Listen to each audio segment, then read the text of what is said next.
so as you can tell, I am beach ready. It's Sunday and our family is going to the beach. You guys know we live in Florida, so there are beaches all around us, which is so nice. I love it so much. But today I'm going to be doing my last pregnancy test on camera. It's 17 DPO, and I'm going to be doing another first response to try and check like the HCG levels to see if they're rising. I have one more left in here, and I think I'm going to save it for my pregnancy announcement video. I really miss the Clear Blue Weeks Estimators test where it told you like the weeks past ovulation, like pregnant or not pregnant, and then underneath, if it said pregnant, it would say like 1 to 2 weeks pregnant, 2 to 3 weeks pregnant, and 3+ weeks pregnant. But I have not seen them at all on shelves anymore in Pittsburgh, in Florida, well, in Pennsylvania, or in Florida, and I've not seen them online either. I'm always on Amazon. I'm an Amazon Prime member, and I'm always on eBay, and I've been looking. I have not seen them. So if you guys have seen them around, leave it in the comments below and where you saw them, because I have not seen them. That's what I used to use to check the progress of my pregnancy, like the HCG levels rising, and then once it would get to like 3+ weeks, I wouldn't take anymore because it would show that my HCG levels were rising the way they should be until I got into the doctors. But first response are all I have until I get into the doctors, and I've just been going off the lines, and I've been showing you guys the test progression and all of that. But as far as taking first response tests, they don't tell you, other than lines getting darker, you know, it doesn't say anything but having 2 pink lines. So it's not like the Clear Blue when it would tell you that your levels were getting higher, because even though your levels get higher with first response, sometimes the lines just stay 2 dark pink lines, or sometimes the control line will be lighter than the test line because your HCG rises so high and the test line pulls the dye from the control line. I'm pretty sure that's how that goes, but that doesn't always happen. But that is one indication of your HCG levels rising on first response. It would have to be like really high for that, I believe. That has not happened to me yet, so I'm not sure if it's going to now or not. I'm not worried. As long as there are 2 pink lines that have not gotten lighter than my last test, then I will be happy. So yeah, comment down below if you have seen the Clear Blue Weeks Estimators anywhere recently, since I have not, and I really miss them. So I'm going to take this right now and then wait to see the results. See if I can open this test on the first try. There we go. Okay, so here's the test with nothing on it. I'm gonna dip the test for 5 seconds. 1, 2, 3, 4, 5. I always hold it in there for like a second or 2 longer, but okay, so test is running. And like I said, I am 17 DPO, and this will be the last test that I take on camera. Wow, that test line came up very, very fast. I think that's the fastest I've ever seen the test line come up in all 5 of my pregnancies. So that's a really good sign.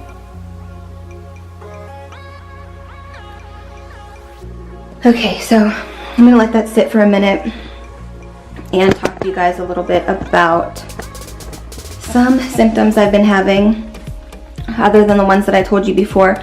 Those ones kind of like come and gone. Like I'm still getting a little breakout here and there, but like the little dots on my forehead, they're gone. I'm not sure what that was, if that was just like a hormonal thing for a few days, I don't know, but those are gone now. But I am getting like a pimple here and there on my face, which isn't a big deal. So other than that, still no nausea. I have been like short of breath-ish. I mean, I do get that with anxiety, but I have always had short of breath with my pregnancies as well, in the beginning and at the end. So Usually in my pregnancies, my second trimester is the best time, and I think that's the way it is for a lot of people. So that's how it is for me. Another symptom that I have been having is insomnia still. Worsened insomnia. Still not sleeping. When I do fall asleep, I still wake up super early, so I'm basically not getting any sleep, which is not good for anybody, let alone someone who is pregnant and needs rest. Another symptom I've been having that has been scaring the crap out of me is, so my first 3 pregnancies, labor, delivery, everything was perfect. Smooth, easy as pie, piece of cake. So with Nina, I think that, yeah, I privated that video, but I did do a labor and delivery story and how scary it was. I've had epidurals with all 4 of my pregnancies, all 4 of my labor and deliveries, and they've always been fine. This last time with Nina, 20 months ago, the anesthesiologist, I told them that I wanted like the main person to do it. They agreed on it, but by the time I got my epidural, she was gone and someone else came in to do it, and seemed like he just didn't know what he was doing, so I kind of freaked out. But Bernie said that, you can tell I'm out of breath, but anyway, he just basically didn't seem to know what he was doing all like that, and the epidural only worked on one side of my body, so I had to like switch sides. And then Nina's heart rate dropped into like the 30s and 40s, which for a baby is really bad because their heart rates usually on average go from like 120s to 180s when they are in your belly. So hers was in the 30s, 40s, and my blood pressure dropped, and it was just really scary. So they had to pump me with medication to get Nina's heart rate back up. There were like 20 doctors in the room. It was so scary. Barney went downstairs to get a drink, and when he came back up, all of this was going on. He's like, what's going on? What's going on? They had me, they had an oxygen mask on me. They had me like up on all fours, my hands and knees, trying to get Nina's heart rate back up and pumping me with medication. My heart rate was in the 240s. And before all this happened, I was only at like a 3-4 centimeters dilated. So this all happened so fast. It was so scary. The doctors and the nurses, everyone was there watching the monitors, my monitors, Nina's monitors. It was so scary, guys. It was so scary. I thought something was going to happen to me. I thought something was going to happen to her. And literally like that, like it seemed like it was so long that all of that happened, but it just because I was so scared, but really it wasn't all that long. Like I went from a 3-4 and then all of that happening, and then they got us stabilized, and then the nurse checked, or the doctor, nurse, whoever it was, I can't really remember, it was kind of really all a blur, checked me, and they were like, you're out of 10, you're ready to push. And I was like, oh my gosh, I was not expecting that. I was expecting to have her after midnight, and I had her at 11:44. That's how fast it was, because at like 11:20ish, 11:15, 11:20ish at night, that night, just a little bit before that, I wasn't progressing like I should. And of course I've had Pitocin with all of my babies, which is why I've had the epidural, because it makes my contractions so bad, and then my blood pressure skyrockets, my anxiety skyrockets, everything just goes so high. My heart rate, because my pain tolerance isn't that good. So within that little time frame, which seemed like forever, I was ready to have Nina.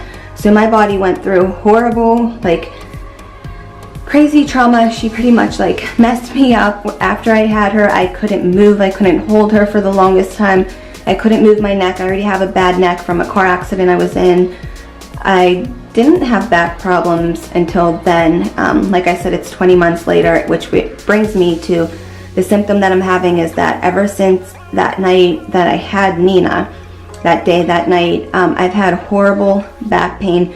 Even if you touch it, it feels bruised. So I don't know, between like the anesthesiologist kind of like taking so long, and Bernie was watching him, and he just really didn't seem to know what he was doing all like that, and then it only worked on one side, and then that whole mess. I don't know if it's from the epidural or if it's from like the trauma of going through such a quick labor and delivery that my body just went through so much, and I don't know if I tore muscles, I don't know if I pulled my back, and whatever it is, like it never healed, but it is bad, and I feel it go down like into my butt, and I feel it like radiate, I think it's radiate, right? like up here, and it starts right here is where it's like really bad. And I know that they don't put the epidural right here, right? They put it like on your spine, but it's like right here to the side, right here. It just hurts so bad. It goes all the way up, and then it goes down to my lower back. So maybe it's a little bit of both, the epidural and just like the traumatic labor and delivery. I don't know if you guys have had anything like this. Please comment down below. I've been asking on like my Facebook groups and like baby groups, baby websites. I've been Googling, and I've never heard anything like this. I'm doing so much research because since I found out I was pregnant, it's gotten worse. And I know like your muscles loosen and your joints and all of that, but Bernie was like, it's not from your pregnancy, you're not even big yet. He's like, that's not what it's from. But I was like, once your body's pregnant, it goes through changes like that automatically. It releases hormones and does a whole bunch of different things, and I feel like something with the pregnancy is already causing my back pain to worsen. Like I've been crying 2 nights in a row laying in bed with a heating pad on, and I've just been crying because it hurts, because I'm so scared. I'm like, I don't know how I'm going to give birth to this baby with all of this pain. But I don't know if you guys have had any experience with this, having horrible back pain after giving birth. Did you have the epidural? Did you not? Do you think it's from the epidural or not? I don't know. But oh my gosh, guys, here we go.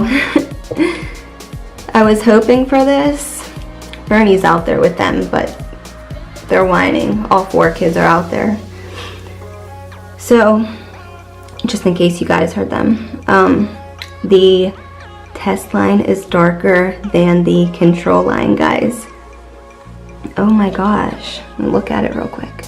Yep, and that is what it is today at 17 DPO.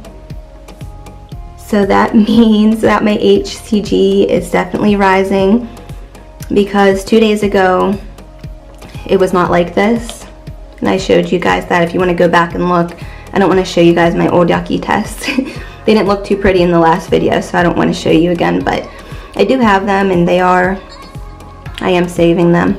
So this is 17 DPO if you guys want to know what it looks like when your HCG is pretty high and the test line is darker than the control line. Wow, that's amazing. That is what I was hoping for, guys. But if it wasn't, I wasn't going to be too worried. Just because, like I said, I don't know if that always happens or not. But I'm so happy, guys. I can't wait to do all my pregnancy videos and all of that. Like I said before, if I can fit them in, if my babies will let me. Our family is definitely a busy family with sports and activities and YouTube videos and YouTube events and kids events for school and appointments, and now it's going to be even busier with my appointments, which I said I want to vlog. I want to try to vlog them all and let you guys know how they went and what they did then. But that is just so amazing. I meant what they did there. That's another symptom I'm having is,